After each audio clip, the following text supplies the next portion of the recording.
Waalaikumsalam warahmatullahi wabarakatuh. Baik, terima kasih kehadirannya Ibu guru semua. Dalam kesempatan ini saya ingin sedikit share tentang beberapa hal yang menjadi titik tekan dari program, salah satunya program pendidikan.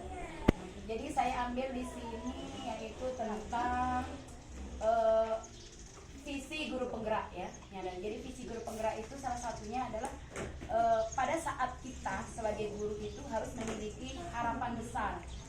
Kita harus memiliki mimpi, kita harus memiliki keinginan mau seperti apa anak-anak didik kita 5-6 tahun ke depan ya. Jadi tidak cukup hanya kita menuntaskan apa yang menjadi kurikulum atau menjadi capaian mereka saat ini, tetapi pada saat kita membuat pembelajaran itu dalam hayalan kita, dalam benak kita itu seperti apa sih yang kita inginkan pada anak-anak kita di masa depan, entah itu 3 atau 5 tahun ke depan. Nah, itulah yang akan kita tuangkan dalam sebuah visi, dalam sebuah harapan, dalam sebuah tujuan. Nah, harapan kita dengan adanya visi ini membuat kita berpikir lebih keras, membuat kita berpikir anti mainstream, keluar dari hal yang biasanya. Biasanya kan begitu ya ibu-ibu, ketika kita mau mencapai sesuatu, kalau kita tidak punya tujuan, pasti energi kita itu akan datar-datar saja. Kita auto, datang sekolah, lakukan tugas, dan pulang, selesai. Yang penting target kita hari itu selesai, hari itu tuntas. Tapi bayangkan ketika kita ingin memiliki tujuan yang lebih besar, memiliki keinginan yang berbeda, apa yang kita rasakan? Apa yang biasanya ibu rasakan ketika dari rumah mau berangkat sekolah, tapi ada sesuatu yang ingin kita tuju itu? Ada yang berbeda tidak dengan biasanya, dengan tampak kita? Pasti ada. Apa biasanya yang berbeda itu? Biasanya dari segi waktu. Segi waktu, terus? Rindu anak-anak murid. Rindu anak-anak murid. Semangat juga. Semangat, oke. Dari segi persiapan kita juga. Persiapan, oke. mengajar. Nah, inilah yang salah satu diinginkan dalam program guru penggerak ini. Pada saat seorang guru memiliki mimpi, memiliki visi yang ingin dia capai, bayangkan seandainya satu aja di antara kita semua memiliki visi itu, dia pasti memiliki gerak yang berbeda. Dia pasti memiliki seperti tadi, kerinduan kepada anak-anak akan berbeda, semangat berbeda, terus dari segi waktu, dari segi program yang dia buat, pasti ada sesuatu yang berbeda juga yang akan dia lakukan. Itulah yang kita inginkan gitu ya. Itulah yang kita inginkan dalam sebuah penyusunan program, adanya visi. Nah, sekarang bagaimana cara kita menyusun visi ini? Apa yang harus kita lakukan dalam menyusun sebuah visi, dalam menyesuaikan dengan usia anak-anak? Mungkin kita berpikir visi ini adalah sesuatu untuk yang anak-anak kelas besar, SMP, SMA. Apa sih yang bisa dicapai oleh anak-anak usia dini seperti kita? Ya syukur-syukur saja sudah selesai pembelajaran tiap hari, syukur-syukur saja dia tidak menangis hari itu. Mungkin kadang kita berpikir seperti itu. Hanya saja kita lupa bahwa anak usia dini ini adalah pondasi. Dia adalah pendidikan dasar yang akan sangat menentukan pendidikan selanjutnya. Logika pondasi adalah pada saat dia kuat, maka bangunan sekuat apapun di atasnya, goncangan seperti apapun di atasnya itu akan mampu dia lawan, mampu dia tahan ketika pondasi itu kuat. Itu juga logika pendidikan. Pada saat kita menanamkan karakter, menanamkan pribadi yang baik kepada anak-anak pada saat usia pondasi itu, maka mereka juga akan lebih kuat, lebih bisa menahan goncangan di usia pendidikan selanjutnya. Nah, inilah sekarang yang menjadi titik tekan kita ya, kembali ke visi kita. Sudahkah kita memiliki visi pribadi selain visi sekolah? Tadi kita sudah sama-sama dengar bagaimana visi misi sekolah.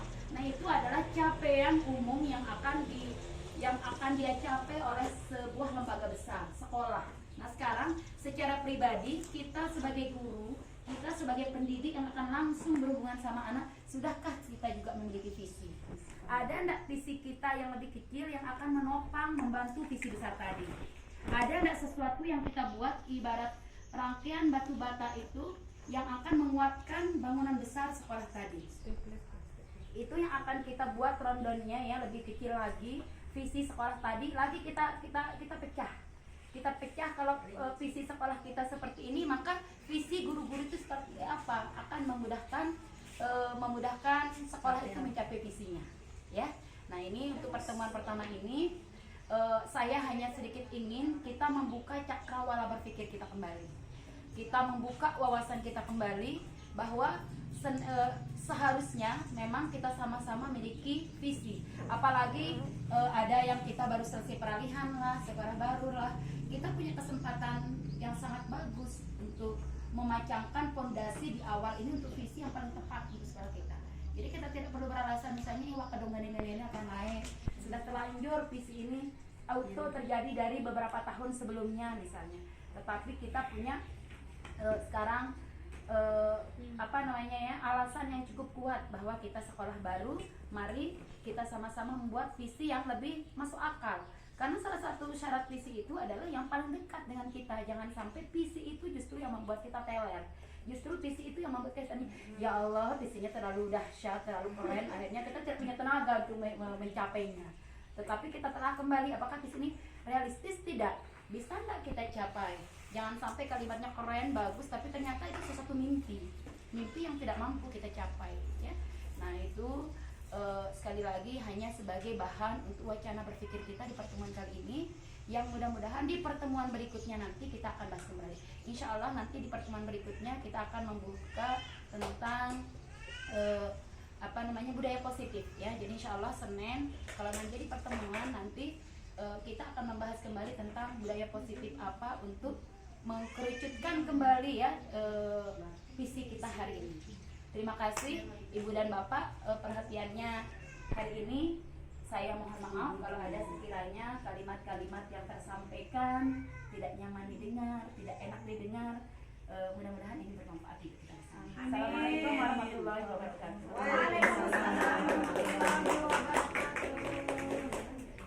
Jadi di program itu ada beberapa modul. Ya, salah satunya itu yang pertama adalah modul 1 itu tentang bagaimana pemikiran dihajar dalam alam. Jadi kalau kita ibaratkan rumah, dia ini sebagai fondasi. Dialah yang akan merubah mindset ya, yang merubah mindset kita selaku pendidik itu untuk menjalani, untuk melaksanakan tugas-tugas kita sebagai guru.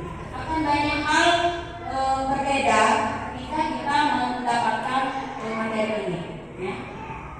Baik, langsung saja saya masuk ke bagaimana pemikiran besar ya. Banyak sekali sebenarnya ungkapan-ungkapan dari dihajar dalam hal ini.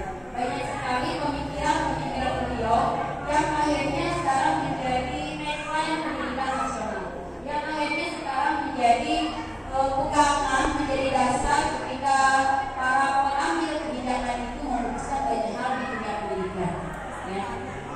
Dihajar mengatakan pendidikan adalah daya upaya untuk memajukan perkembangan budi pekerti, kekuatan batin, pikiran dan jasmani. Ini salah satu pengertian sederhana, tapi ketika kita ambil pemahaman tentang ini, maka kita akan menemukan fakta bahwa ternyata kita selalu menjadi paling terutama ya dalam sertanya sih, karena kita itu sebagai penanam dasar, penanam fondasi karakter anak, pribadi anak, pemikiran anak itu sebenarnya tanpa sadar kita yang membentuk selama hidup di PAUD.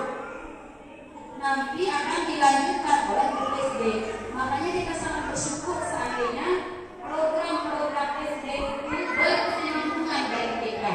Apa yang dilakukan oleh guru TK kita harapkan itu bisa dilanjutkan oleh guru SD. Minimal kelas bawah, kelas 1, kelas 2 sampai kelas 3 itu kategori kelas bawah. Karena itu kekuatannya di situ. Jadi kita berharap mungkin berikutnya itu kita di DKI punya semacam MOU, punya program penimbasan kerjasama dengan guru-guru SD kelas bawah. Sehingga nanti akan ada pertemuan kita guru TK ini bersama para guru SD yang mampu kelas bawah. Jadi apa yang menjadi harapan kita, apa yang sedang kita tanamkan di anak-anak kita dilanjutkan oleh para guru SD. Dan akan tempat persemaian benih-benih kebudayaan dalam masyarakat yang akan menjadi ruang berlatih dan punya nilai-nilai yang dapat diteruskan atau diwariskan. Nah, jadi kalau disebut persemaian, artinya di sana tempat kita menaruh benih. Menaruh benih itu ada sesuatu yang kita tanam. Kita tidak bisa berharap akan tumbuh sesuatu yang besar, maka kita akan menanam. Kita tanam jagung, maka akan tumbuh apa? Jagung. Bisakah kita tanam jagung tumbuh padi? Bisakah kita tanam keburukan akan tumbuh kebaikan? Dari bibit yang bagus saja, dari kebaikan yang kita tanam saja kepada anak-anak, kalau tidak dirawat, tidak berlanjut, tidak penting, maka itu akan hilang. Apalagi yang bibitnya sudah buruk, bibit benih yang kita tanam sudah tidak sehat, tidak baik-baik saja misalnya.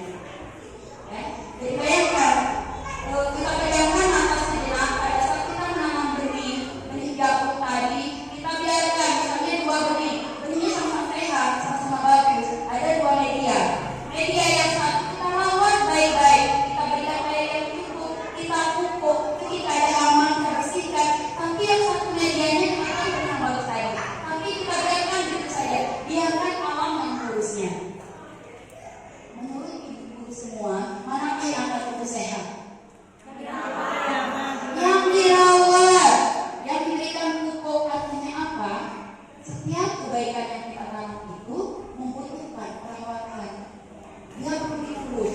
Jadi tidak cukup kita mengatakan kepada anak-anak kita harus berperilaku baik. Kita contohkan segala macam selain itu lepaskan anak. Biarkan anak karakternya baik sendiri.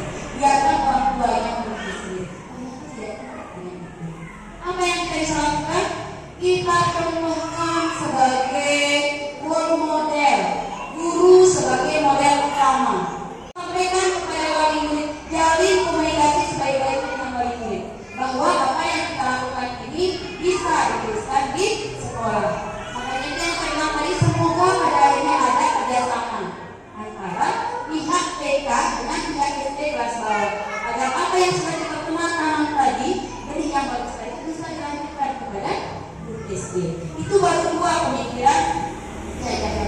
Oleh berdiri tulisannya apa?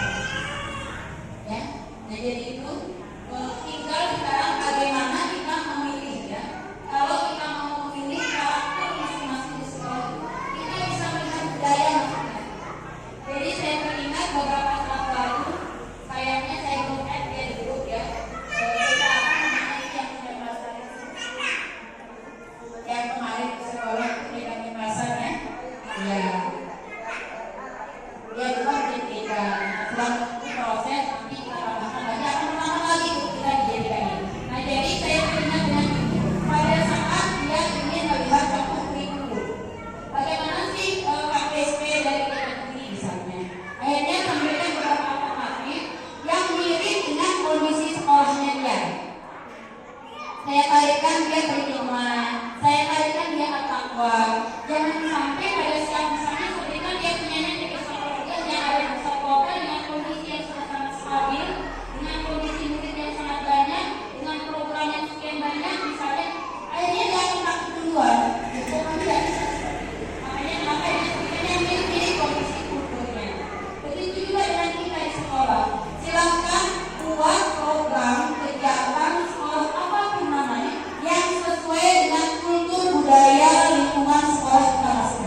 program kerja. Hal yang berulang-ulang setiap tahun kita tampilkan, mulai dari anak-anak, mulai dari proyek acara, konsep, acara segala macam. Merasa tidak tadi kita lakukan selama tahun sampai kita hafal dengan mengurutannya. Saya setelah mampir dengan kita pernah tidak berpikir untuk membuat sesuatu yang berbeda. Ini mungkin hikmah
PKB karena kita ini memiliki pemikiran yang sama bahwa bukan PKB yang menyuruh, bukan IGTKI, bukan siapa yang memutuskan kita, tapi memang pemerintah.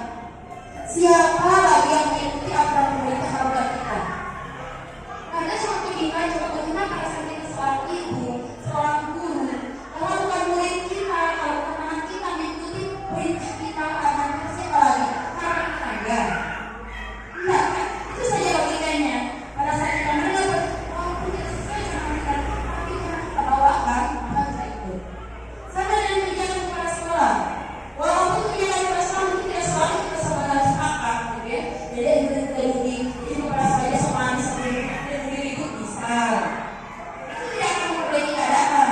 Apa yang kita setuju kita bicara baik-baik, selesai, ya. Jadi itu setiap kebijakan sekali lagi hampir pasti berdasarkan pemikiran Aida. Pasti sudah dipikirkan positif negatifnya. Kalau dikatakan bla bla bla begini segala macam itu pasti itu konsekuensi sebuah keputusan pasti ada. Tapi mari kita ambil hikmah, pasti ada hikmah di balik semuanya. Itulah bedanya kita seorang muslim. Kita selalu bisa tetap membalik keadaan. Tidak cukup kita hanya sebagai guru profesional, tapi harus ada nilai-nilai religi di sana. Kita harus punya nilai-nilai positif yang selalu bisa kita keluarkan di saat terdesak. Itu bedanya. Bedanya kita seorang muslim sama guru non muslim itu salah satunya di sana. Kita percaya bahwa setiap keputusan, setiap kejadian itu pasti ada hikmahnya. Pada sekitar malam padahal kita tidak melakukan apa-apa.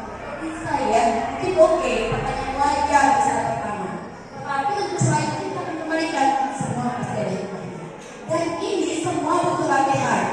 Kita butuh berlatih sehingga bisa membaik cepat keadaan. Sama dengan kondisi anak-anak di kelas. Pada saat dia ribut dengan temannya, mereka ada yang menangis, kita harus cerdas mengelola emosi di situ. Menjadi apa ya, menjadi korban istilahnya, walaupun dia posisinya salah, ya. Memang sulit kayaknya kita lepas kendali karena kita lihat kejadian saya lepas kontrol. Pada saat kita lihat kezaliman orang tua ya, kezaliman terjadi di mana-mana, susah karena kita mengalihkan emosi kita sebagai seorang pendidik yang bisa menahan diri. Kita lupa bahwa anak-anak yang menghadapi itu anak yang masih sangat belia, ya. Dan ini sekali lagi kita belajar bersama, berlatih bersama ya.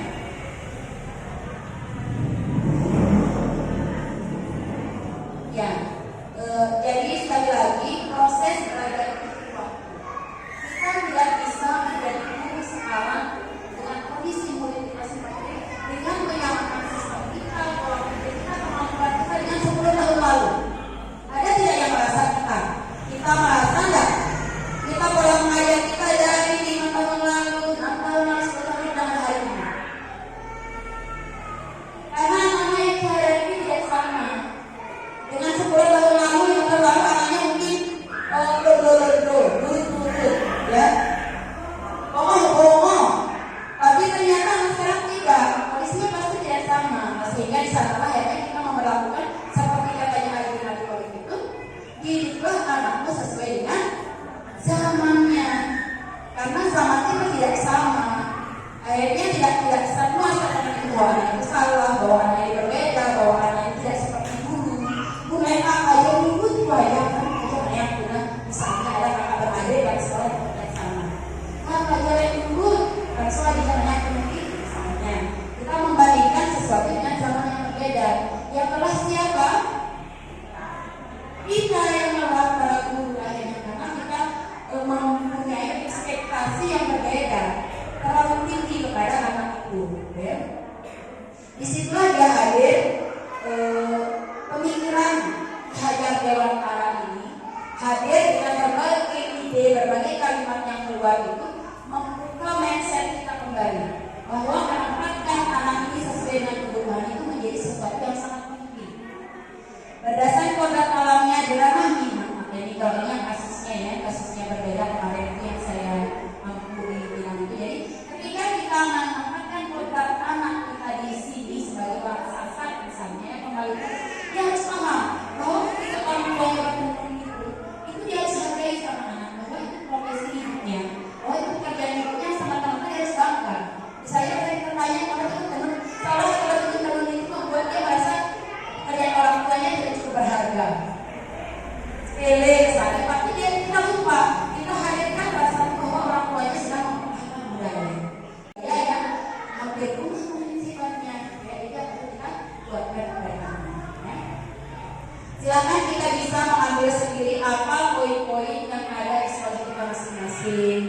apa hal-hal yang bermakna lain yang bisa kita terapkan, yang bisa kita sepakati sama komponen sekolah. Jangan sekali-kali memutuskan kebijakan sekolah itu sendiri. Jangan pernah mengambil keputusan apapun di sekolah itu tanpa pelibatan teman sejawat dan kepala sekolah. Sebaik apapun ide kita harus dibicarakan. Kita tidak akan pernah bisa maju sendiri, sukses sendiri tanpa satu elemen. Teman sejawat dan kepala sekolah itu harus sama-sama sepakat dulu, baru kita bisa memutuskan hal lain. Secerdas apapun orang tidak akan bisa sukses tanpa dia berkolaborasi. Jadi kolaborasi itu menjadi hal yang sangat penting. Kita pekerja sosial ini salah satu organisasi. Bayangkan kalau ibu-ibu semua tidak menerapkan pertemuan hari ini, mungkin hanya satu kali kita yang akan hadir. Tetapi karena kita merasa bahwa ini menjadi sesuatu bagian dari kehidupan kita, maka alhamdulillah hari ini kita digerakkan oleh Allah untuk sama-sama berfungsi. Itu juga dari sekolah. Biasakan berkolaborasi baik-baik dengan teman sejawat. Semua elemen di sekolah itu penting. Kepala sekolah, guru, operator, penjaga kantin, penjaga koperasi namanya, tukang kebun, siapapun elemen di sana itu dia menjadi sebuah kesatuan. Tidak akan bisa berjalan semua program tanpa semuanya bisa bersatu. Satu saja terluka, satu saja merasa tidak baik-baik saja, maka yang lain yang berjalan dengan baik. Karena kita tidak akan tahu kalimat, kata-kata, ketidaknyamanan, rasa kecewa, rasa tidak puas, elemen yang mana yang akan membuat program kita tidak berkah, yang akan membuat pekerjaan kita itu tidak bisa berjalan dengan baik. Ya, jadi sama-sama. Yang Allah lihat sekali lagi dalam sebuah amal itu ada proses kita bertumbuh, proses kita berkembang bersama, proses kita menjadi baik-baik bersama, proses kita bahagia bersama, itu yang Allah lihat. Jadi bukan yang satu merasa melejit, yang lain ditinggalkan. Program satu kelas yang satu itu hebat, yang lain harus kita lihat. Tidak. Kita bersama-sama karena kita merupakan satu bagian. Sama dengan organisasi kita ini. Kenapa akhirnya kita saling sharing? Karena tidak ada sekolah yang lebih baik. Setelah A, B, B di sekolah itu tidak ada. Karena kita semua memiliki karakter kita masing-masing. Kita memiliki ciri khas kita masing-masing. Tidak bisa dikatakan karena ini muridnya lebih banyak, kursi yang lebih sedikit itu tidak lebih baik. Tidak. Ya? Karena bisa jadi di sekolah itu tidak ada sekolah, misalnya sekolah itu karena mungkin kewarisan kakak banyak apa yang membuat akhirnya orang-orang wali murid memilih sekolah yang jadi saya akan mulaikan program kita karena tidak ya. Jadi silahkan kita kembalikan bagi program kita sebagai pendidik untuk berkolaborasi, bekerja sama. Proses panjang begini. Jadi kalau kita